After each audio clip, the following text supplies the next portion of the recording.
Jake, congrats on Thunderbolts. I've not seen as much fan art for a movie in a long time. Like my entire social media was just filled with like US Agent fan art of all things, which I would have Awesome. never Great. expected before this movie.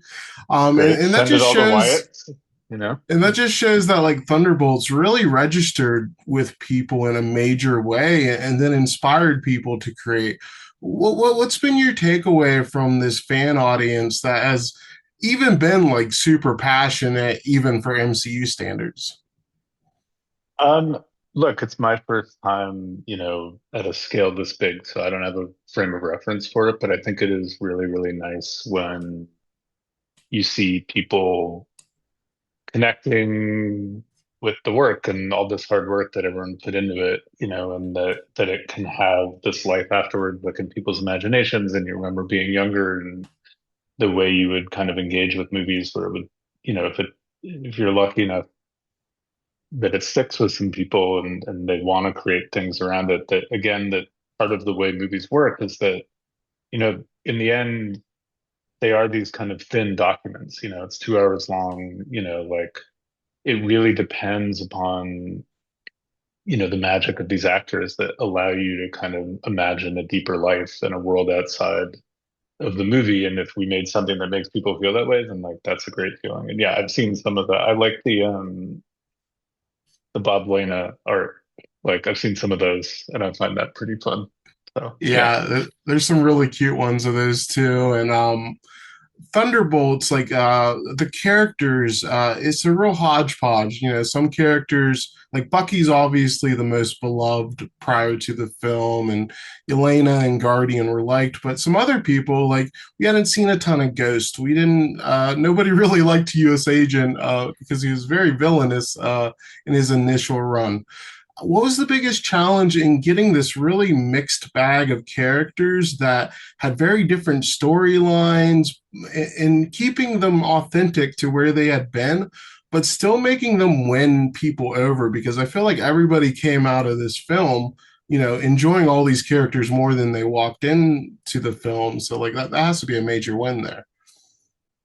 Yeah, I mean, the first thing is just like having a cast that's great is such a blessing. I mean, they're all so incredibly good at what they do. And I think the nice thing is like, yeah, like the characters have been established in other ways, but also like because it's movies and not just a TV show, like any movie needs to kind of take each character on a new journey and have a new arc. And so you do need to kind of take a step forward, even with characters that are beloved. You need to, and I mean, I think that's an adjustment, that you have to go over with the actors because we haven't seen Yelena in this dark of a place before. But that's a thing that Lawrence embraced and took on and found a way to sort of marry that with like what she had already created in that character. And they all care so deeply about these characters that they've created that really keeps you honest. So that's the side that kind of, like none of these actors will let you take it in a place that feels false for what they've created, and they all care very passionately about that. And at the same time, like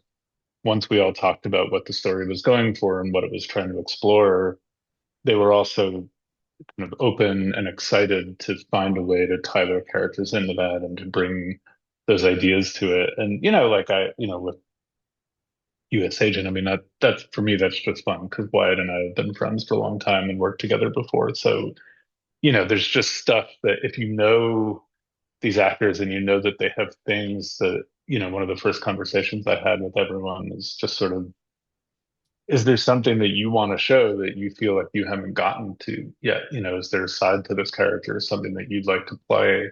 Because we're building the story as we go now, like an early development. So trying to incorporate them in those conversations and find a way to make it organic to what they're going to be best at. And again, I mean, they really are the best actors in the world. So it makes it a lot easier.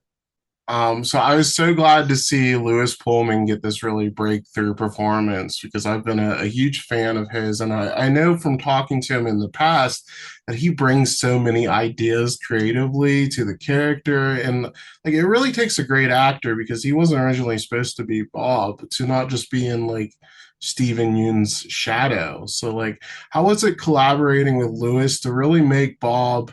have his mark as a creative and make it his own because, nobody was really thinking about what ifs after they saw this movie.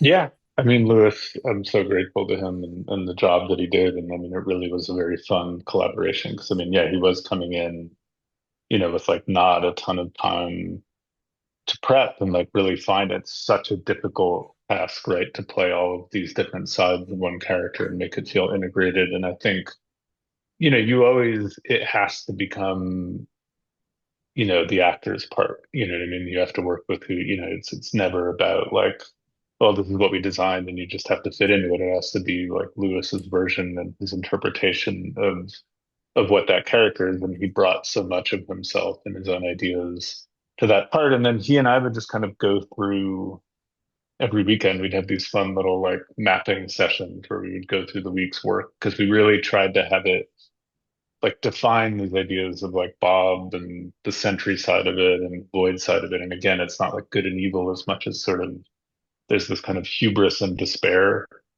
component to it, and just figure out like which of those is he tapping into in each of these moments, almost line by line, just so that there was a roadmap for where that would get to. But I think it took a lot of trust on his part and a lot of openness and a lot of like, I mean, I just was so grateful to how much he brought to that part and to see that chemistry develop with him and Florence and the rest of the team. It was really, yeah, I'm really, really excited and happy for him. And I wanted to ask you because a death in the MCU is like a valuable toy being put in a drawer. Like you can't use that character for a while. So what's the process when like a character like Taskmaster gets killed off? Is that an idea that like comes from like Kevin and above? Is that something the creatives pitch? Like I've always been curious how this kind of just fits together because this is so unlike any other movie. Yeah, I think I mean it definitely takes a lot of discussion. It's not done lightly. That came out of a whole set of discussions that happened like after the shutdown and the strikes. Like we kind of returned the script and talked a lot internally, everyone at Marvel about like what we felt could improve about it. And it felt maybe like a little jam-packed and it also felt a little bloodless, is something that I've talked about where, you have this movie about killers and these people that have, theoretically done terrible things. And right now, like you don't get to really see that in the movie. You don't get to feel the effects of it. I mean, it's like, sure, there's grunts, but like grunts don't really register on an emotional level. And it felt like there was an opportunity to do something that you wouldn't expect that was surprising and also kind of make it a little more clear. It's like, yeah, that could have been any of them, and I think that, it's like this was the job that Ava was sent to do, and it could have been Yelena, it could have been Taskmaster. This is who it happened to be, and then watch the kind of how sort of empty that feels, and then and watch the way that then resonates a little bit later when Ava and Yelena have that conversation. Um, but yeah, it's a sacrifice and a tough one to do because Olga's a wonderful actress, and again, it is like you said, a toy being put away for a while. That it was for the value of the overall narrative and making the movie feel like it was earning what we were saying these characters did. It's not an R-rated movie, you know what I mean? And so it just felt like we needed to do something to kind of push it to a place that you might not expect to understand how these characters were different in this different story we were trying to tell. That makes total sense. And I wanted to ask you because a Marvel film ending with a hug is just like a really powerful moment. Were there ever any worries that fans wouldn't find that satisfying, or were you confident in that emotional connection that, like specifically, Florence and Lewis have, like, would work for the audience? Because that's a risky move, but everybody liked it. Well, I mean, Guardians 1 also essentially ends with a hug. It's a very well designed hug. I think that, look, it didn't it came from the circumstances that we were in with the, like the characters and their dynamics and the themes that you're dealing with lead you to the ending that makes the most sense. And so, we like everyone else, in the same way, like when Sentry was first introduced on the internet, everyone was like, what are these guys going to do against that? And it's like, well, yeah, we know, like that's what we're trying to solve and trying to make a resonant ending that actually has, like, you know, some real dynamics to go through to get to that and how you could defeat, quote unquote, that antagonist. And it always was going to have to be, given that like the Century the Void in the earliest comics and talking to Paul Jenkins, it's always been a parable for mental health. It was always going to be resolved to some degree on an internal level. And then the hope was like, all right, well, we don't want to have it just be a conversation or talking them down. Like, can we visualize, can we dramatize that internality? And that was what led to all of these void rooms and that journey that they go through. But then when it really comes time for that last moment, I mean, I just think we couldn't figure out a way where it really made sense to say that like you can punch out your depression, you can punch out your dark side. It didn't feel like it was ever going to be right to kind of resolve the ending with direct violence. It just didn't make sense for the character. It's not that we wouldn't do that or that I think movies should always end in hugs, but for where we were at, it was going to have to come from that connection. So all of our work and all of our effort went from the moment we meet Bob and putting him down there with them, which, like that wasn't a given, is to develop that relationship so that you can earn that moment